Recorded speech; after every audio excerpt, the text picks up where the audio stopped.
Well, bloomin' heck, what a year 2020 has been. We've battled a global pandemic which has shut down borders and which has seen many of us in extended periods of lockdown. It's just been crazy. When it comes to tiny house living, this year has been a really important reminder of one of the reasons why I fell in love with tiny homes, and that's resilience and the beauty of small, simple, humble homes that put a roof over our heads and which empower us with greater ability to weather storms when they come our way. The tiny house movement is more relevant now than ever before. This year, it's been amazing to visit so many wonderful homes and see the impact that the tiny house movement is having across the globe. With that, it's time to take a look back over 2020 and some of our year's highlights. Enjoy.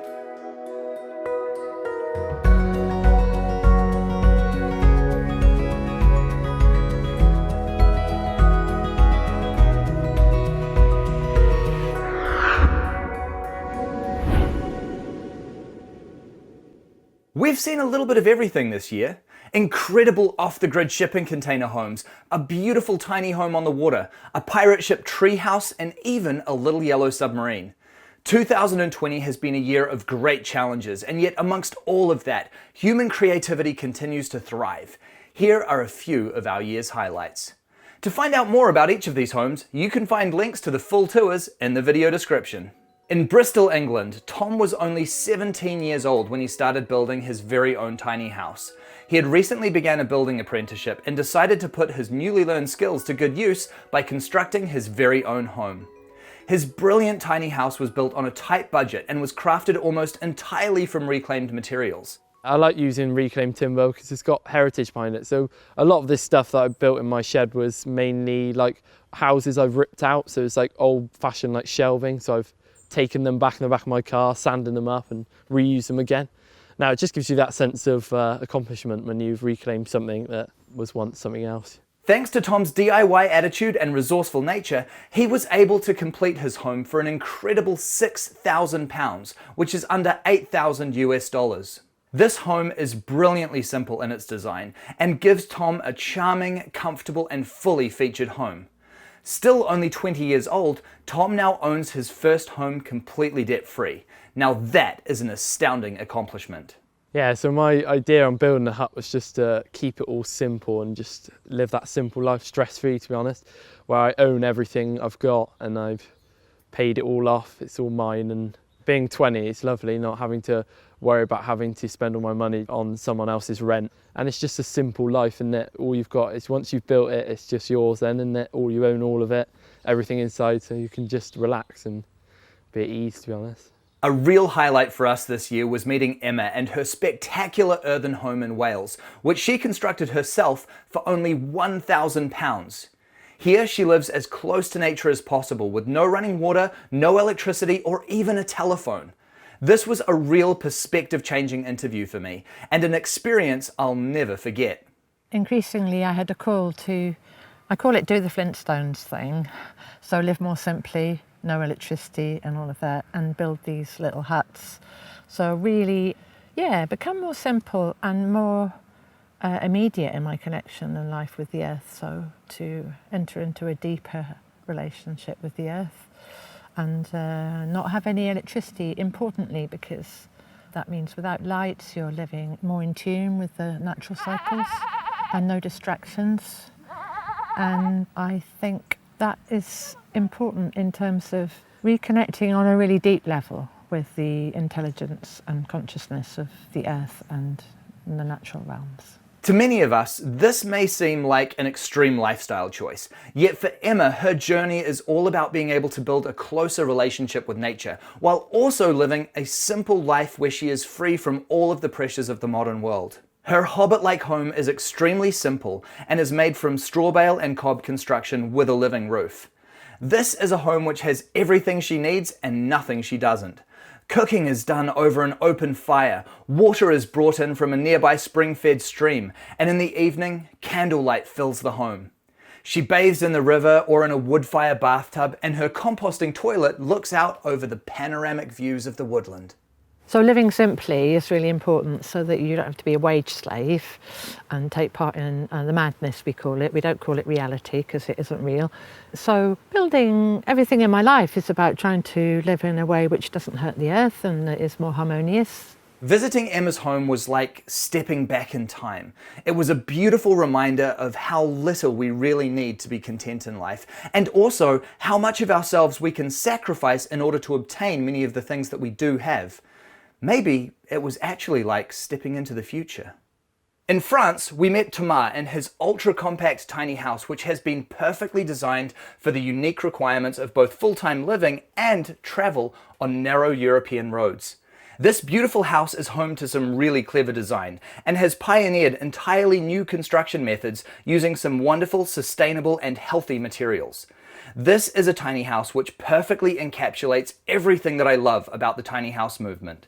I do think that this kind of magical stuff is coming from the use of geometry and proportions. I think working on proportions, you can arrive to really great sensations, and the size doesn't matter so much. It's the harmony of the global stuff that works and that does count.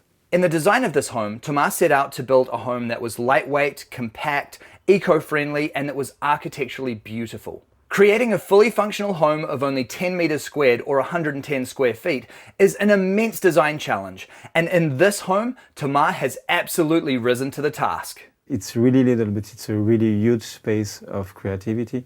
And the more you have limits, the most you need to be creative. So for a creative guy, it's a really great, funny game to find solution in something which is really full of problems to solve. His use of sacred geometry and the golden ratio to work out proportion has given the home a wonderfully balanced aesthetic, while his use of pioneering materials such as use of a super strong natural glue made from cheese means that this is a tiny house with a lot to boast. On the other side of the globe, over in Australia, there's nothing small about the design that has gone into Colin and Megan's epic tiny house on wheels, which is packed full of some really amazing, clever storage solutions. At 12 meters or 40 foot in length, this home on wheels is pretty big as far as tiny houses go, and each and every inch of the space has been ingeniously used to create a beautiful, functional, and ultra clever home. So we were like a typical family living in a 4-bedroom home, 2 daughters who have now left home. So do we really need the size of the house we were? We were starting to see the shows on TV and thinking, well, that looks pretty cool. And in fact, I thought that looks so cool, and I thought there's no way my wife would do it, but it was her who originally said, hey, I could do that. And so I've never seen him move so fast. I nearly To fell. start designing and start selling stuff and move. And it's, oh, we could do this, we could do this, oh, we could do this. And that was it. Once We're I was rolling. on board, everyone was on board.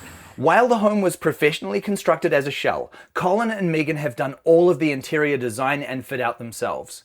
Colin's previous experience working as a cabinet maker has led to some truly amazing storage features. It really feels that all throughout this home there are clever little hidden cabinets and compartments to be used for storage or to hide away electronics. Beyond the function, this is a beautifully designed home. Inside and out, this home is light, spacious, and filled with luxury features. From the beautiful marble counters, reclaimed timbers, and dramatic smart home lighting, this tiny house is an absolute dream. Because it's something that we've been able to do together, we've both had our hands all over this house. Making the kitchen, he'd be on the saw, I'd be doing all the edging. We've both handled everything. He'd be doing lining, I'd be doing insulation. It's not just a you project, it's been an us project, and it's a house that love has built. Yeah. And the project itself has been an adventure in itself. And so, in a way, I've not wanted the project of doing the house to finish because it's such an enjoyment to have done it. Back home in New Zealand, it was really special for us to reconnect with Shay and her daughter Hazel this year. Shay featured on our very first tiny house tour on the show when she was living in her little green cottage-style tiny house, which she had DIY'd with her then partner Tom. Now she's built another home for her and her daughter, which is packed full of truly game-changing design features. This is a home which, although being a totally functional family home, is also a complete work of art. I feel like I kind of pulled all the things that I loved and learned in all the previous builds and brought it together for what I wanted in this space. So yeah, it's been a pretty special process creating this. As this is a home which Shay shares with her daughter, a lot of thought has gone into designing the home in a way where it's fully future-proofed. A clever walkway joins 2 sleeping loft bedrooms, which both have closing doors for privacy. Up there, Hazel has her very own dream kids room. The house has also been designed to fit together with an additional room, which is attached to the exterior to create even more space in the house. I wanted this house to kind of see me through the years. I don't want to have to move out in a couple of years' time if I have more children or if I'm in a relationship where, you know, there's a blended family situation. So I wanted to future-proof it in that sense, which is why I've designed this sort of like add-on module, which is the room you can see behind. And basically that's accessed through the French doors on the front, but also through an external door on the tiny house itself. And we've just parked this porch and the little room right up against the tiny house. So it kind of gives you the feeling of it being one space. And that was kind of me future-proofing the house. And, you know, if I needed to, in 5-10 years down the line, I could make that even bigger. It could be 2 tiny houses up against each other. Biophilic design is really celebrated in this home, with the use of wonderful living features such as a stunning green wall which absolutely dominates the living room, and a beautiful living roof which brings the house to life and truly makes it feel as though nature has helped in the design of this home.